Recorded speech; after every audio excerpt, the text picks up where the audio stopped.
सगळ्या सुनांसाठी एक पॉझिटिव्ह गोष्ट सांगणार आहे मी. हे बघा, तुमचं कौतुक नेहमी लांबच्या लोकांकडनंच होणार आहे, म्हणजे नातेवाईक वगैरे. जे लोक तुमच्यासोबत राहतात किंवा ज्यांच्यासोबत तुम्ही जास्त टाईम स्पेंड करता ते लोक फक्त तुमच्यावर शंका घेण्यात आणि तुम्हाला नाव ठेवण्यातच त्यांचा वेळ जाणार आहे. त्यांना नावं ठेवू द्या, रिॲक्ट करू नका. या रिॲक्ट केल्यामुळे ना तुमचं जे ॲज अ कपल म्हणून जे हे असतं ना त्याच्यावर खूप इफेक्ट होतो.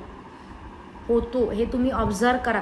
गोष्टी इग्नोर करायला शिका, संयम ठेवा, दुरून बघा, पण एका लिमिटपर्यंत. इथनं पाणी गेलं की आवाज उचलायचा. स्वाभिमानाला ठेस लागू द्यायची नाही, पण फालतू अपेक्षा सासरच्यांकडनं बाळगायच्या नाही. बाई, ज्याची सासू खूप कौतुक करते किंवा सासरचे खूप कौतुक करते ते तुम्ही खूप लकी आहे. पण माझी गोष्ट आहे का, 80-85% बाया माझ्या म्हणण्याला सहमत आहे. त्यामुळे ज्याचं त्याच्याजवळ ठेवा, पण इथून पाणी गेलं तर रिॲक्ट व्हा, नाही तर मग मला सांगितलं नाही.